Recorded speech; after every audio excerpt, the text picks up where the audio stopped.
Welcome to Sinister Studies. My name is Kim, and I'm joined each week by my kiddo Ben, where we'll discuss all things sinister up to and including high school. As with all things sinister, listener discretion is always advised.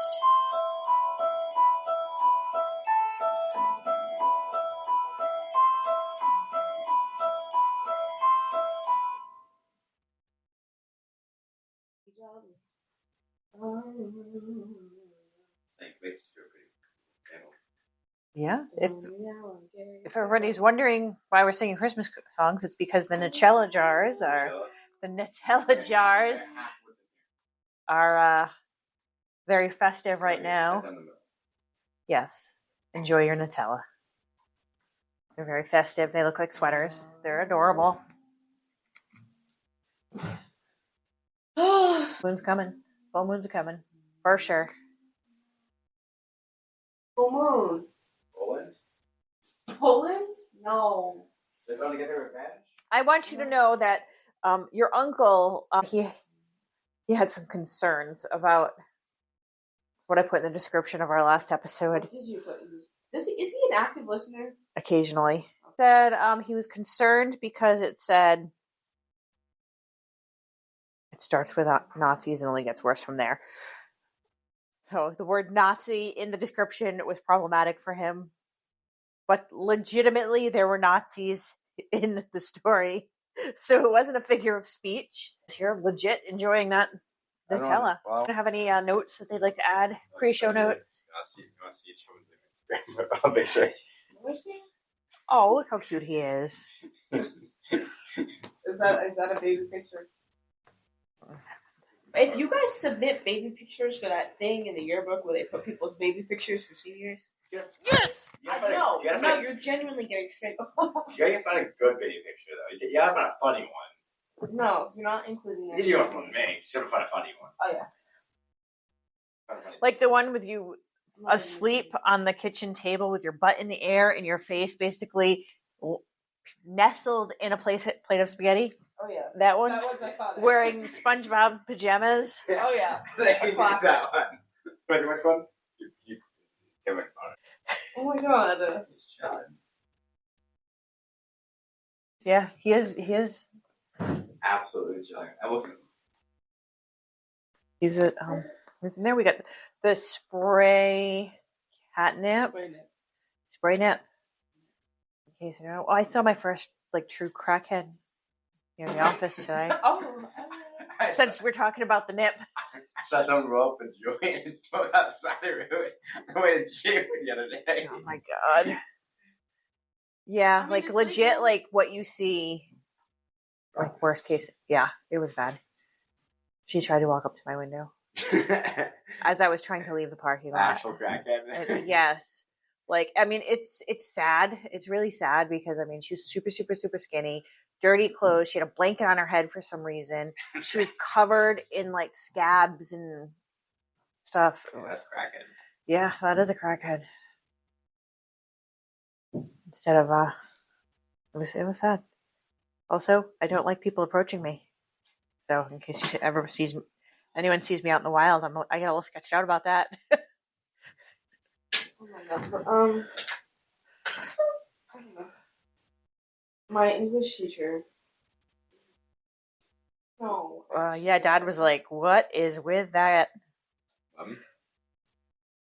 What is your English grade? Your grade? What's your English grade?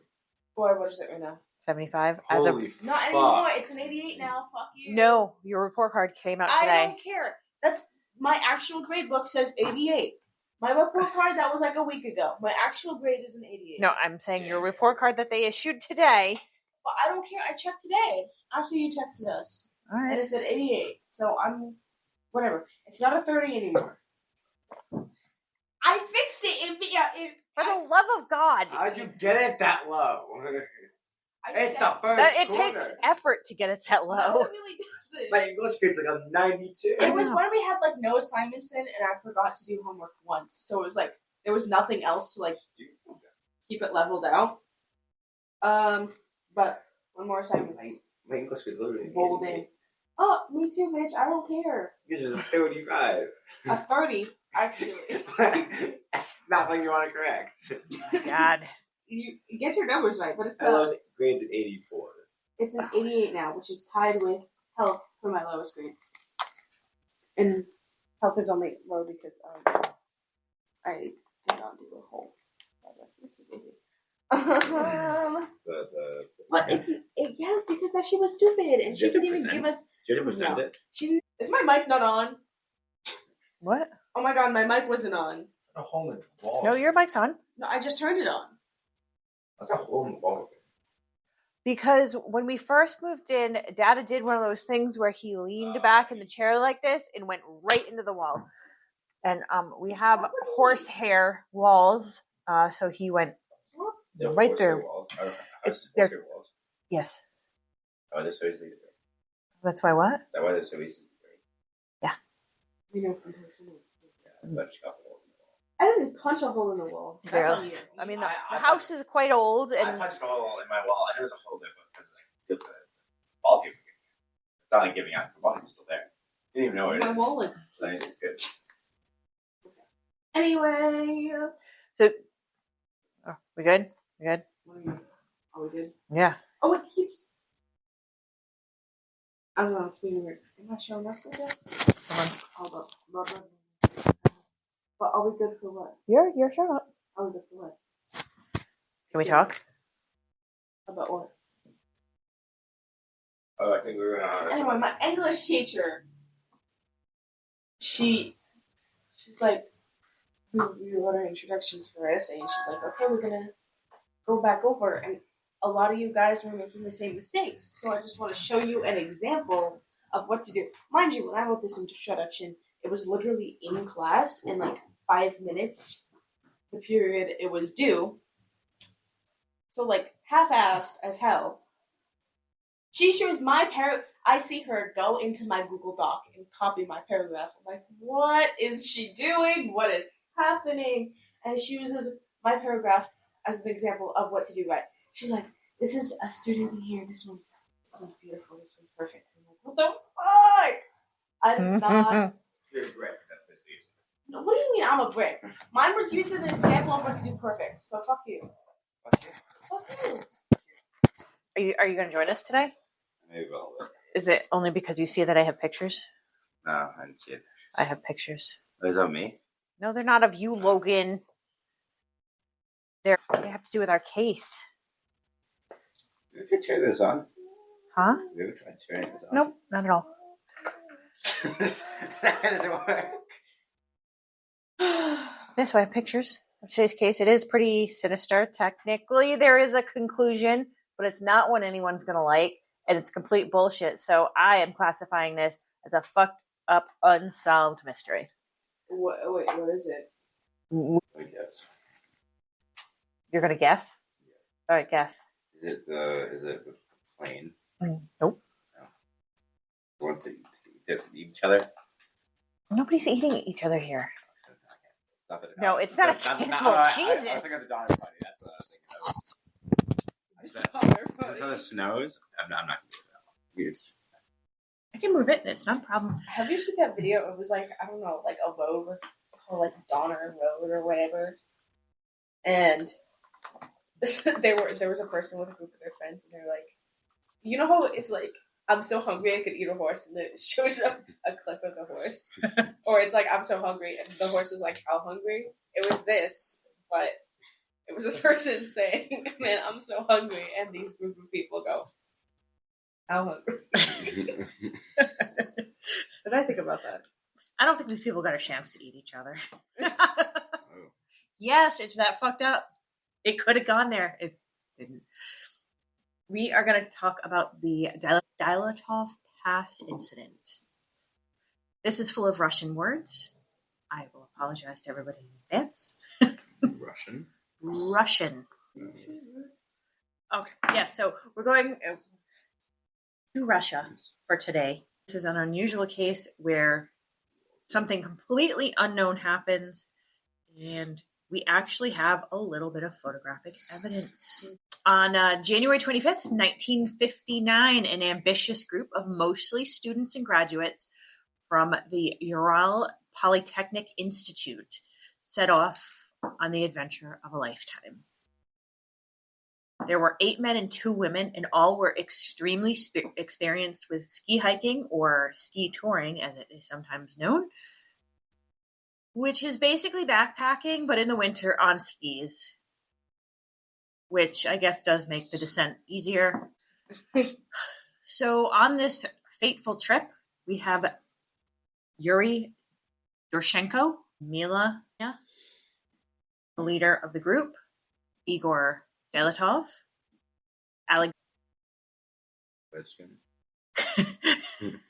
Alexander Kolyvatov, Ilya Mongova, Yuri Pershchenko, Rustam Slobodin, Nikolay Thibault Brignol, which he does, Simon Zoltarov, and Yuri Yudin. These are the travelers that headed out on January 25th, 1959. What is it? Plasma torch. Jesus, I'm not buying you a plasma torch. It's cool. So their goal for this endeavor was to make it to Ortorin Mountain and back in 14 days. After which, when they returned, Dyatlov would send a telegram around February 14th. Sorry. What? There's not even a pre-sale for the MCR tickets. They're just throwing it to the wolves. General sale. Yeah. Oh my god. That's scary. And it's on Friday. I know. Dad's going to check in the morning. That's freaky. All right. Pre-sale. Yes, we're very excited that MCR No, I'm tickets scared. are going up. I do have to say, side note, really, everybody, if you did not see the Black Parade tour, it's fucking amazing. Anyway, back to the case.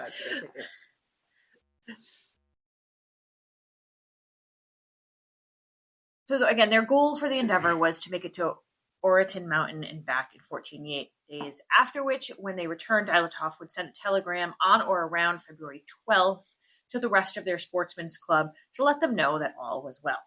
Okay, how old is this? And Logan, if you were listening, 1959. Telegram. Or not. Dyatlov understood that severe weather conditions would likely throw a wrench into their plans at some point or other, and had told his friends not to worry if they didn't hear from them exactly on time. The adventurers would leave from Ivdel, then travel to Visay, which happened to be the last northern settlement where the population today is still only a few hundred people. And the average temperature in February is 5 degrees. Their journey would begin in earnest on January 27th. The following day, Yuri Yudin would become ill and would be forced to return to Visay alone. The group traveled pretty uneventfully for the next couple of days until February 1st, which is when they reached base camp, where they were restocking supplies and camping for the night. We do know that they had dinner and were settling in for the night by around 7 p.m. February 12th would come and go, but no one was alarmed because not only were they familiar with the sport, but Dyatlov had actually let Yuri know again before he left that the delay would be a real probability. Fucking event. As the days wore on, the family members of the group were unsettled. Their children were out in the Russian wilderness in February, and families were pushing for a rescue mission to be launched. And only after their persistence would the UPI organize a loose rescue organize a loose rescue party, which was all volunteers. So obviously, this was a very limited search party and would only be able to cover so much ground and very, very slowly at a time when time was of the essence. Also, like, No, they're all volunteers. you think I'm wasting my life with zero pay? Everybody that was on the trip was a student or alumni of UPI. So it made sense that the school would get involved in their search. But again, it's a dangerous place to go. You're in the wilderness. There's bears in them there woods. There's bears. It took some time, but eventually the military and police would become involved, which would in turn give them access to more sophisticated search tactics like helicopters, and the rescuers would be better prepared for the mission than a ragtag group of students and teachers. Oh my god, really? And on February 26th, a month after the group had set out, they would find the remains of base camp. Find evidence of their tent, which had been torn down, yet still containing the personal effects of the travelers, as well as a plate of food, with food still on it, a diary, and cameras all covered with snow. The tent itself had been cut from the inside, and based on the shoes in the tent as well as footprints found at the scene, whoever was in the tent had taken off barefoot or best case scenario in socks. The footprints would lead to the edge of the forest, but the trail quickly petered off. I'm fucking freezing right now. That's why I'm on this shit. At the woodline under a large cedar tree. Please don't. Okay. Ugh. At the woodline under a large cedar tree, they would find evidence of a fire, an indication of some sort of disturbance, broken tree branches going as far as 16 feet up in the trees, Oh. and the bodies of Yuri Oh. Krivoshenko and Yuri Dorshenko, both of whom were only in their underwear. Oh. Krivoshenko had burns on his body and had apparently tried to bite off his own hand. I'm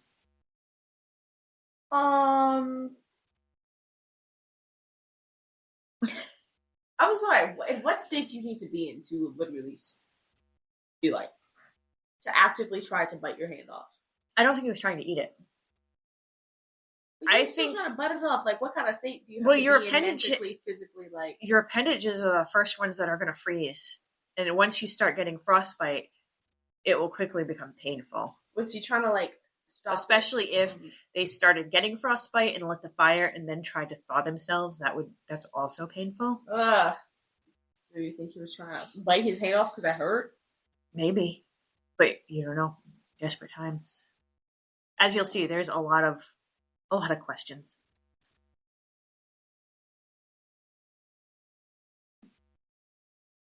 The next day, searchers would find the bodies of Igor Dyatlov and Kolmogova about 2,000 feet from the large cedar tree. And on March 5th, they would find Rustam Slobodin about 16 feet from the tree. Other than a small non-fatal crack in Slobodin's skull, there were no injuries to their bodies, and it was determined that they had died of hypothermia. Because there were multiple bodies and multiple hikers still missing, an inquest was started because, well, shit. What the fuck? There's still 4 missing. Right. Of note, my PSA to everybody is that if you're ever caught out in the cold and you logically know it's really fucking cold out and you start feeling hot, like you want to take your clothes off, don't do it. Don't do it. Keep your fucking clothes on. Whatever you do, keep your clothes on. Because that feeling of hotness is your body moving into hypothermia. Oh, yeah. It would take 2 more months for searchers to make any more headway on the case. On May 5th, they would find the rest of the missing adventurers in a ravine. They were covered in about 12 feet of snow. It appeared that the group had made every effort to try to survive. They had dug themselves a shelter and lined it with branches to help with the insulation, yet none of them were in the shelter. The clothing of Doroshenko and Krivonchenko were found hanging in the trees near their bodies. But that was not what surprised the search team. The 4 remaining victims were not wearing their own clothes.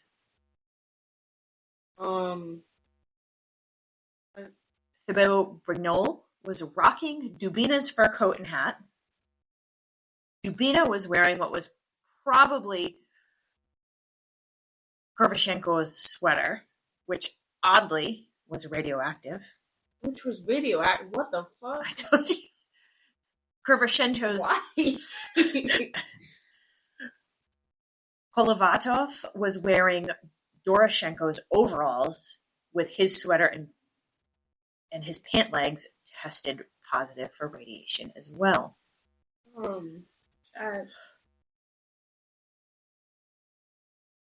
Zolotarov was wearing Doroshenko's hat, and all 4 would be found to have extensive internal injuries like skull damage, a twisted neck, and chest fractures, all of which are akin to trauma inflicted by a devastating car accident, blunt force trauma, major fall. Yet, none of these 4 had any surface trauma, which would be indicative of the internal trauma that they had suffered. So how the fuck? I told you, there's lots of questions here. I'm so confused. Lots of questions here. I'm like lost in the Atlantic right now. So they had internal injuries, like massive internal injuries, but and no external damage. No real external external damage that would explain it. Possible?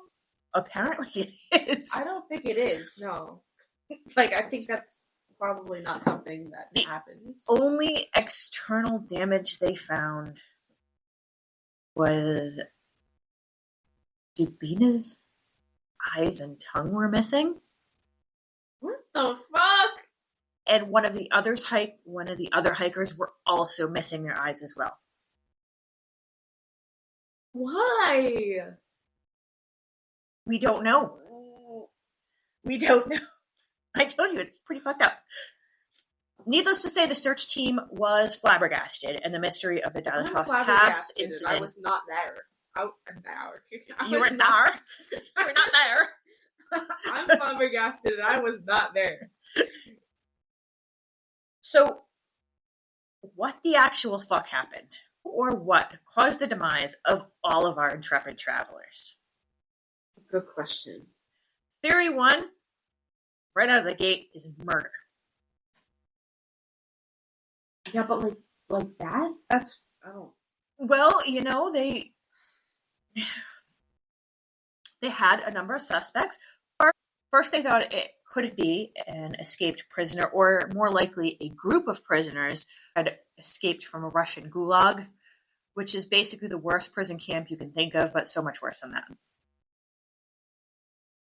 There was a gulag relatively close to the scene of the massacre, but that theory was quickly ruled out because the nearby gulag was not reporting any missing prisoners.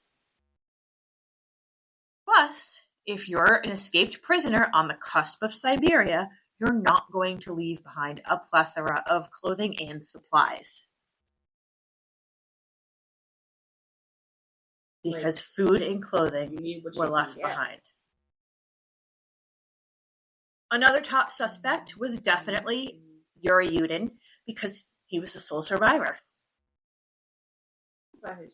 He told investigators that he left the group on January 28th due to severe back pain, and that when he left, everyone was alive and raring to go. So what did Russian investigators have him do? They brought him back to the crime scene, which understandably shocked the hell out of him. But he was the reason that we now know that much of the group had played musical clothing.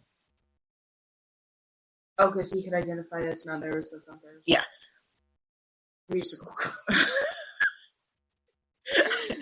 However, they were also able to confirm that Yuri was back home by the estimated time of death, and they weren't really able to come up with a motive for him.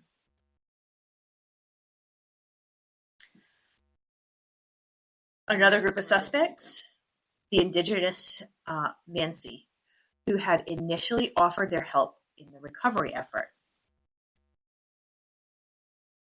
Investigators thought that the Mansi may not be happy with outsiders on the sacred native ground, which, creepily enough, the name of the area that they camped on translates to Dead Mountain. And they also had women with them, which they would not want in a sacred area. The group venomously denied involvement, but told investigators a peculiar story. The night that they felt everything went down, tribe members reported seeing multiple flaring lights moving quickly across the night sky. And a picture found on one of the cameras seems to possibly confirm their story, showing streaks of light in the blackness. This is a streaking light that was captured. This was on one of the cameras from the campsite. There was multiple cameras on the campsite. Yeah. The story about the streaks of light in the blackness kind of ends our human involvement. And we move on to more natural phenomenon that could have caused the issue that resulted in the demise of all these people. One of them could be a slab avalanche, which is essentially when you're on a more mild slope and a layer of snow breaks away and slides down like a single wave. So it's like a slab of ice and snow. Yeah. Theoretically, if a slab avalanche happened, the hikers may have panicked, rushing out of their tents in a bid for safety. This would not account for their nakedness, nor the blunt force injury style. So anything, really? It would not account for anything other than them being dead? Yes. However, if this had happened, it would stand to reason that the two groups were separated in the chaos, and the reason why the naked victims' clothing was found hanging in the trees near the blunt force trauma victims was that after they separated, maybe Group 2 went in search of Group 1, where they found them dead from hypothermia and took their discarded clothing with them in a bid for survival. Another natural phenomenon would be katabatic wind, which would be a strong gust of wind which blows down the mountain and is further enabled with the help of gravity. This type of wind would have been enough to shred the tent.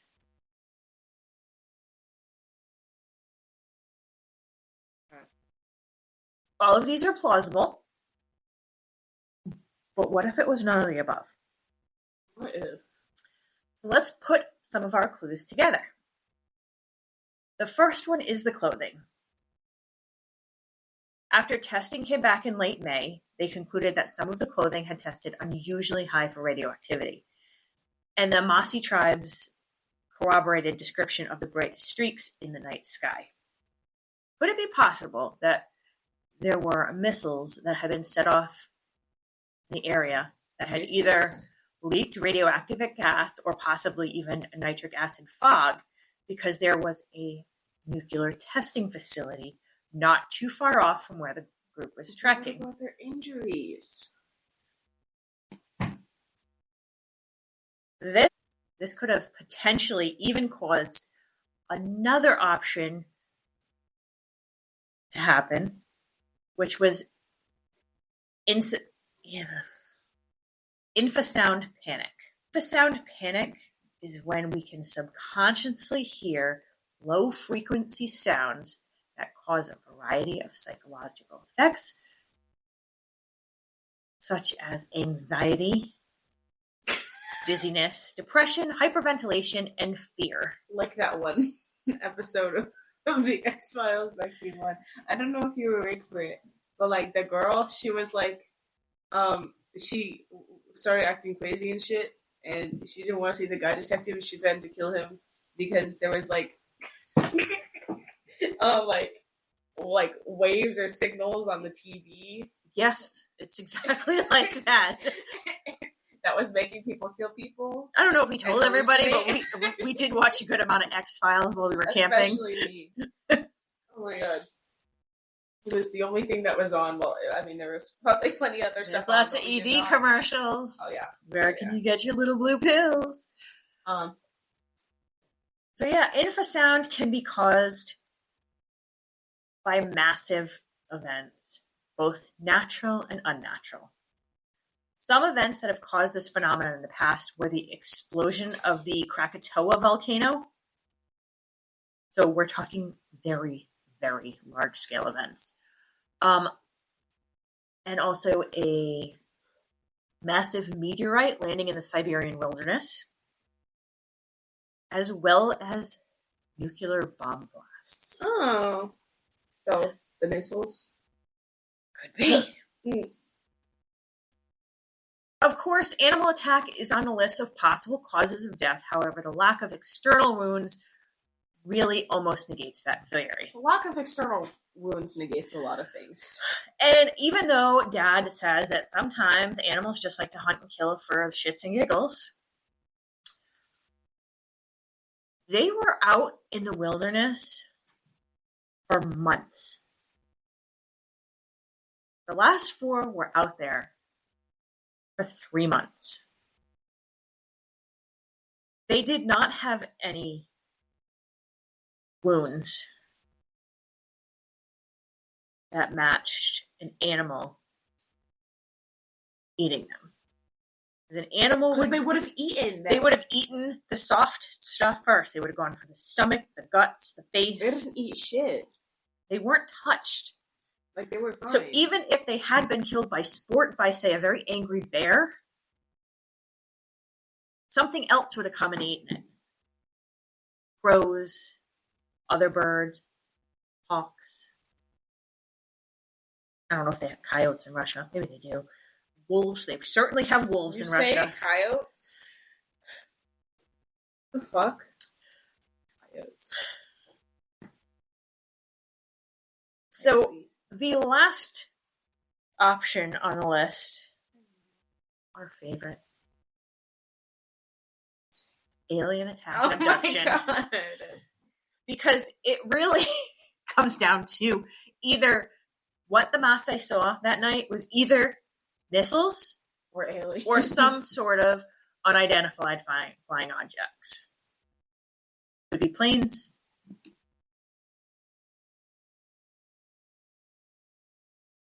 We don't know. But if you look at pictures, this one, it looks, they are of the sky. There's something definitely in the sky.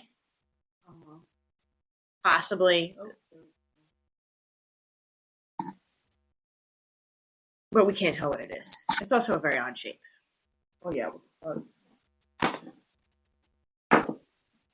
But we will never truly know what happened on that fateful journey because very quickly, on May 28th, 1959, pretty soon after they received the results that the clothing was radioactive, the Russian authorities closed the case of the Dyatlov Pass. For what? And sealed everything and prohibited anyone from returning to the area. So that's suspicious. The official cause of death of all 9 victims is listed as, and I quote, an unknown elemental force which they were unable to overcome.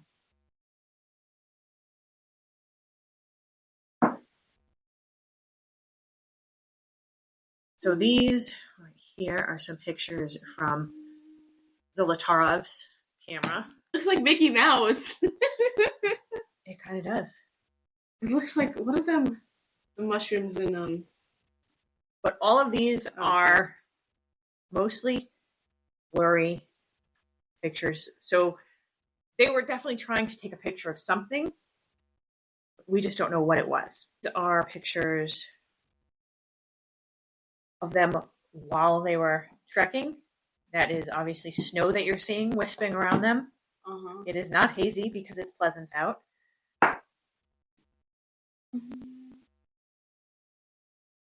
That's how deep the snow is. Having the tent for their last night alive is such an ominous caption. Yeah. Like, oh my god. This one comes up as unknown camera.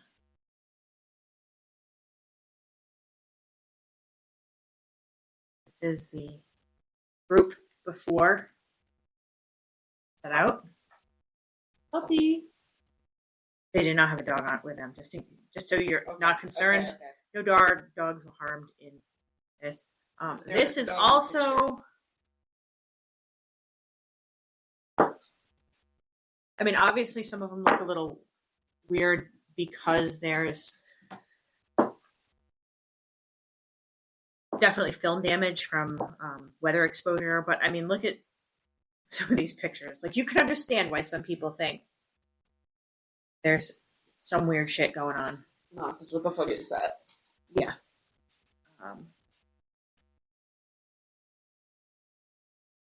Oh.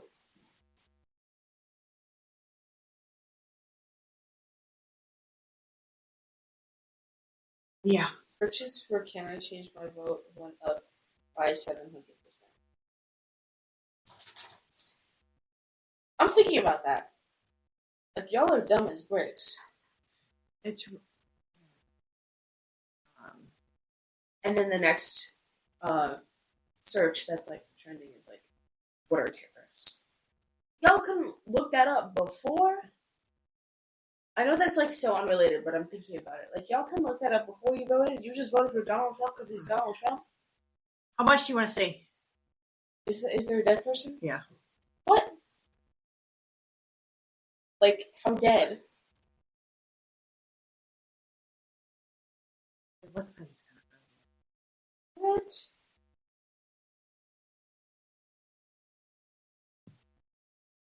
Is he dead? We don't know. We don't know if that was taken before or after. I mean, either way, he's not having a good time. He's definitely not having a good time.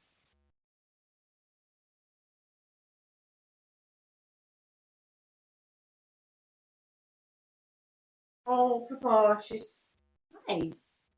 But there's a lot of pictures of them there, like just doing, like goofing around. Like, look at the pictures. Like,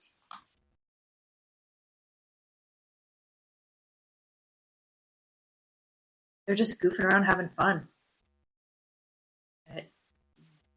Now, so quickly. What? Oh, he's still in there.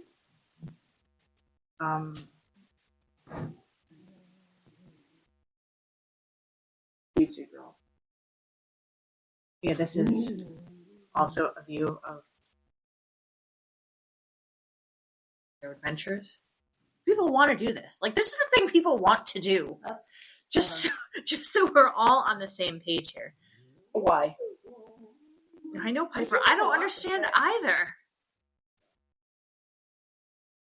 So this is the group. This is obviously before they went out. So this is Dyatlov right here. Okay.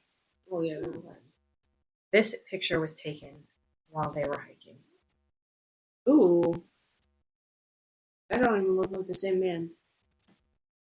Because he's like kind of frozen. It's sad because you obviously their families didn't get any sort of closure because that whole closing the investigation as quick as can be did not give them any closure. No closure. Like, they have no idea what their family died from. And it's still an area that is frowned upon going to today.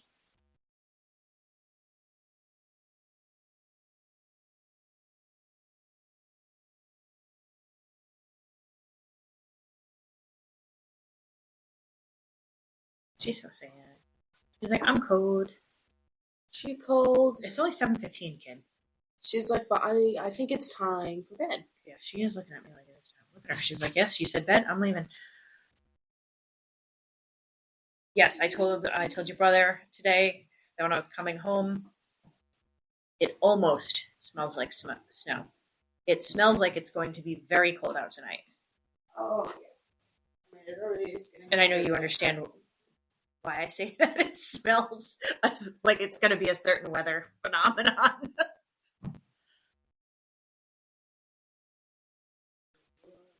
We're Although we haven't had precipitation in like a month Oh, yeah. or more. Even when we did have it, it was like also after like a month. Pepper, stop eating his toy! We've been in a fire warning for the past 3 weeks. Yet people still insist on playing with fucking fire. Our firemen are very, very busy. Yeah. We're literally getting over some. Don't burn shit. Yeah. Please, for the love of God, don't burn anything. I feel like if you're one of the people who does set something on fire, you should probably be prosecuted if it starts on fire. Especially if it's off your, like, if you set somebody else's shit on fire. Because everybody has this handy-dandy device in their pocket that yells at them every day to tell them that it's a fire warning. So it's like, if you set somebody else's shit on fire, you're liable. Like, I don't care. Yeah.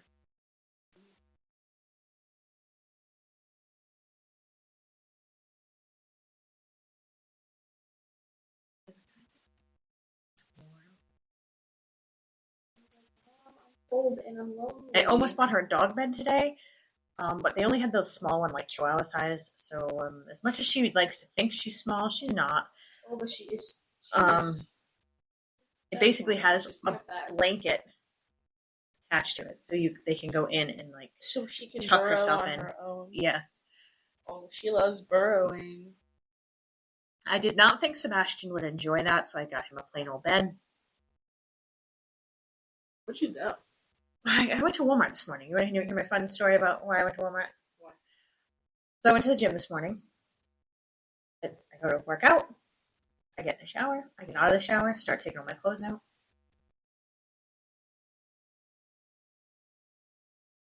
I got no underwear. Oh. So you have to do an emergency Walmart run. And I was wearing the pants that were like a little bit too big for me. So I was like, I do not feel comfortable at all in going commando. Better safe than sorry. Folks. So I had to go to Walmart to buy a pair of underwear. And while I was there, since it was still relatively early because I was going to go in the massage bed, the lady wasn't at the desk, so I couldn't go in the massage bed, but that's another story. I had to buy cat food anyway, so I went to buy the cat food, and then I said, oh, what about a bed? And that's when I saw the bed and the spray nip. And so that is how we got here. Also, I didn't want to just ring out with a pair of underwear. No, that's it. Because I don't know where you guys are from, but they don't give you bags here.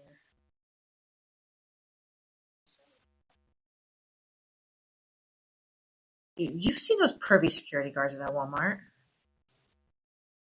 They're questionable. Oh, it was which? Yeah, it was that Walmart. Oh. Yeah.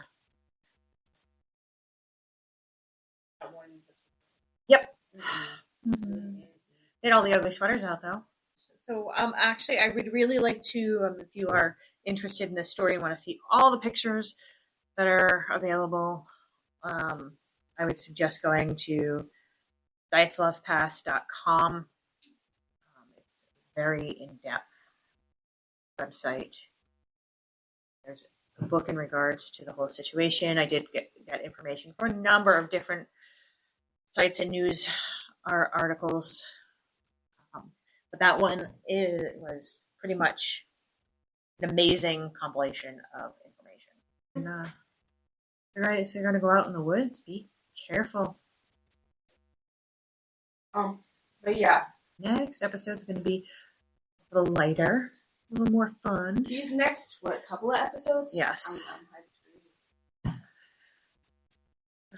Because, again, I did receive some comments in regards to the fact that there was Nazis in our last episode. So we're going to lighten it up a little. I feel like at a certain point, like, I don't know. I'm sorry, you know it's going to be a bad episode when we're talking about Nazis. None of it, like most of the shit we're talking about it. No, none of it is good. I feel like at least Nazis is like a kind of good or kind of bad that like everybody. Yeah, everybody knows. It's something that everybody is aware of. At least it's not fucked up like that one. Like being a Nazi, like the Holocaust was more fucked up. Obviously, but on a personal level, Lori Vallow. But like the mention of Nazis is not more sickening. Because they're horrific on different levels. And it's like, we all know about horrific Nazis in their own way. And we also did not go into it on detail. If we were doing an in-depth episode about the Holocaust, it'd be like, whoa, okay, what? But like... I promise I will not do an in-depth episode on the Holocaust. We just skimmed over the fact that a guy was kidnapped by the Nazis, like, what? Yeah, like, subscribe, do all the things on all the platforms. Yeah, do whatever. I mean, you know whatever platform you're on better than we do. Follow us on these socials. Do your thing. I don't know. Yeah. Maybe tell your friends. That would be great. What else? Our listeners from Russia. I'm sorry if I butchered any and all of those names. I do get a little thrown off when there's a lot of consonants altogether. Well, I didn't say anything, so I don't apologize. I have nothing to apologize. I'm apologize for your mother. There was so many Russian names that Logan was like, all right, that's enough. He left us. All right, well, that night, I think Piper wants to go outside so she can go tuck herself into bed. It's not even 7:30 yet, and Piper would like to go to bed. I gotta eat dinner. I don't want to eat dinner, though. Myself.